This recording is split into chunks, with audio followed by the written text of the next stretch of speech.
And Nnamdi Kanu now, if he inclines to stop the agitation, the violent agitations and killing of people, and he says he's going to pursue whatever dream he has peacefully, I will be in the forefront trying to see that this man is released, because I should be given an amnesty for despite the offenses and atrocities he has committed.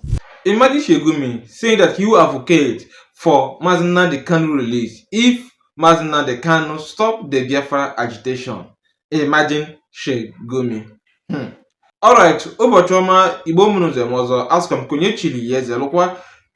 Please, it might interest you to share this video to all your social media platforms, and if this is your first time coming across our channel, do us a favor by clicking on your subscribe button. Biko Igbo ndọma demono, I want you all to pay a serious attention to this video. Imagine Gumi saying that he will call for Nnamdi Kanu release if he stop agitation for Biafra. So I would love you to pay a serious attention and watch this video to the end. And Nnamdi Kanu now, if he inclines to stop the agitation, the violent agitations and killing of people, and he says he's going to pursue whatever dream he has peacefully, I will be in the forefront trying to see that this man is released, because I should be given an amnesty for despite the offenses and atrocities he has committed. It's not about ransom. They just want to pass a message. We can come in. We can do what we need to do. And there are some hardliners in this government that are sponsoring this kind of narratives. They just want to show that they can Islamize this country. They think about Taliban. They think about the Mujahideens. And they want to replicate it in this country. And they don't care what happened. They simply don't care, as long as at the end of the day there's Sharia and there is whatever thing they have in their head they want to achieve. So these people that are sending messages are sponsored by Nigerians. You remember this Boko Haram issue started since 2012, yeah. And I was in the military intelligence that time. We arrested those people. It is my organization that actually conducts interrogation and interview. And they mention names. I mean, I can't come on the air and start mentioning names of people that are presently in government now that I know. Presently in government. That the boys that we arrested mentioned. Some of them are governors now. Some of them are in the Senate. Some of them are in Asu Rock. The intention is to Islamize Nigeria and practice Sharia. And it doesn't matter if some people die. It doesn't matter if you're embarrassed. It doesn't matter if our economy has degenerated. Look at the interest rate. Look at the inflation rate. Look at the debt profile of Nigeria. They don't care. As long as at the end, the Quran is at the sea.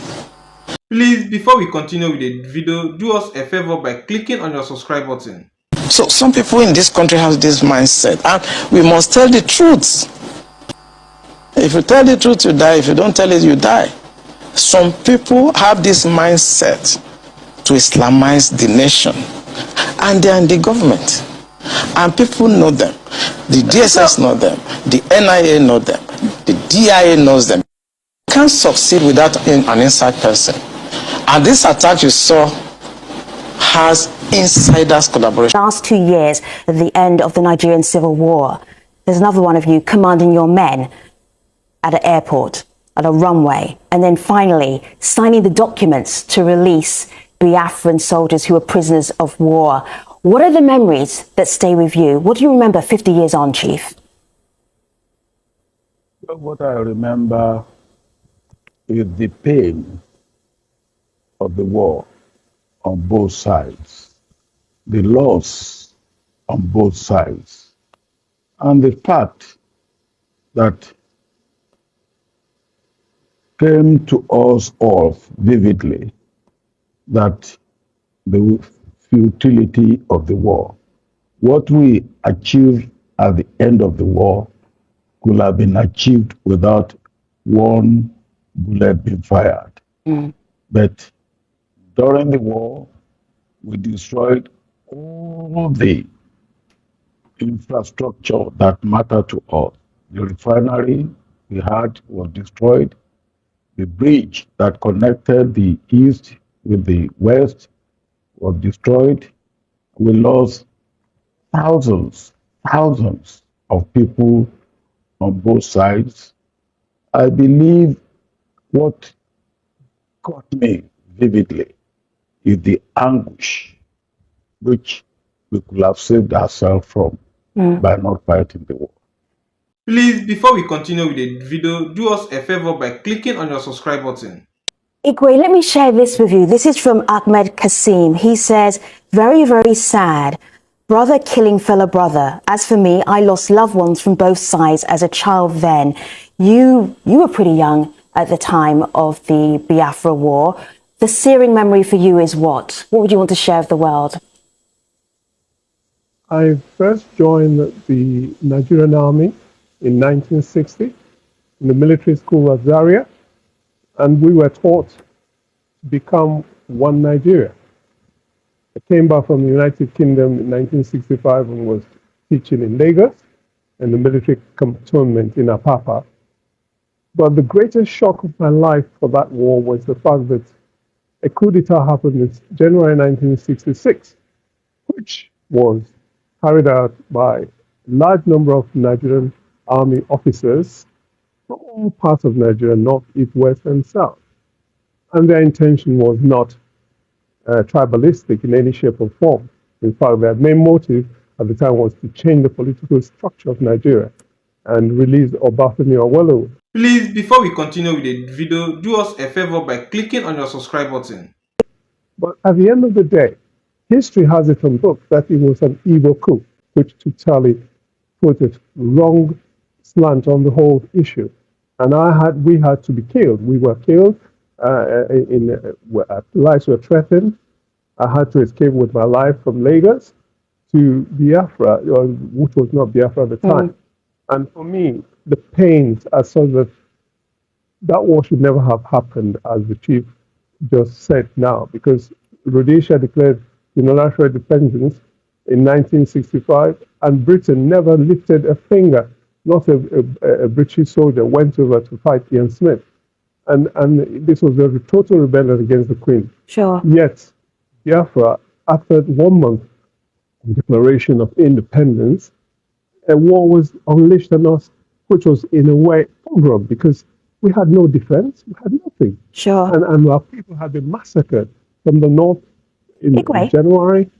Sorry. Igwe, you bring up an important point. It's an important point that a lot of Nigerians in our online community are talking about, which is history. Who is telling the history? How's the history being told of the Nigerian Civil War? Yusuf here says, unfortunately, because the war was described as no winner, no vanquished, little history was taught on it.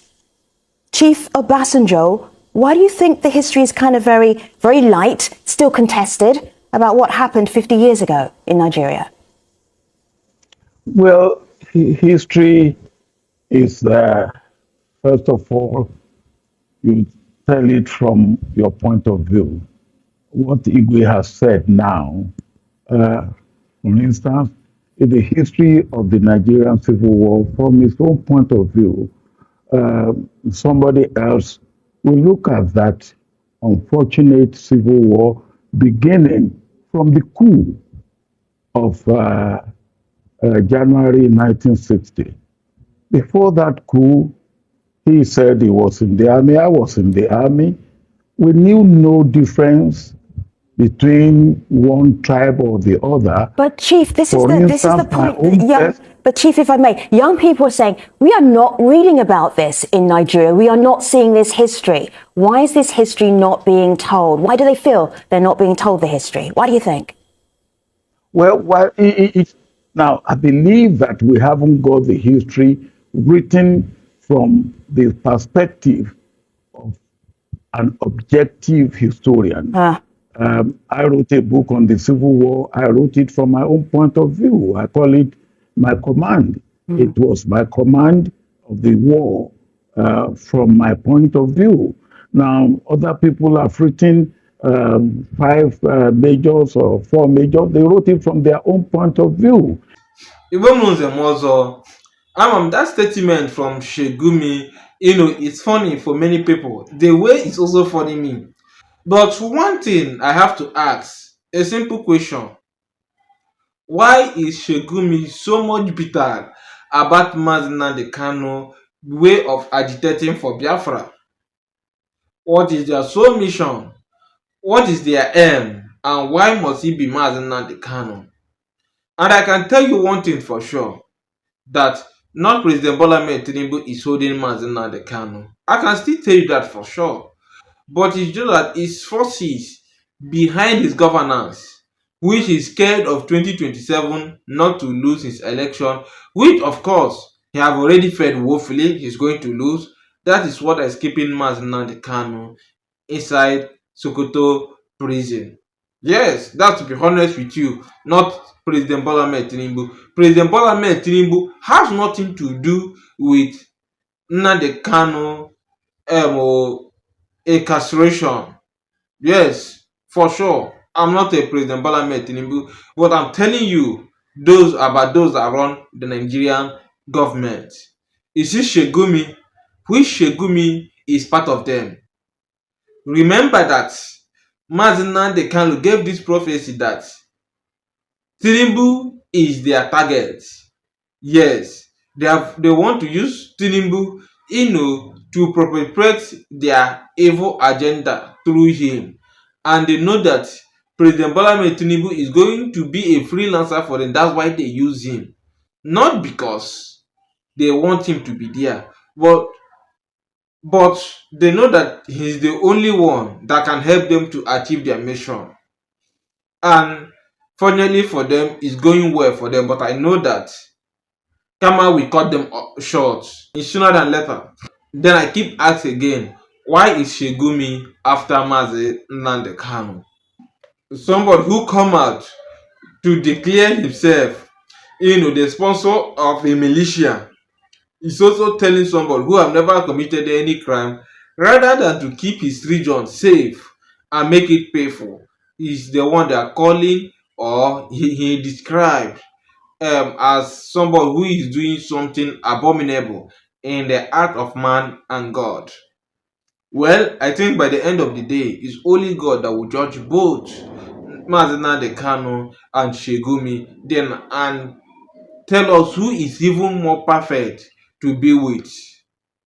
Well, I would love you to share your own opinion in the comment section, and don't forget to share this video with all your social media platforms. Thank you and God bless.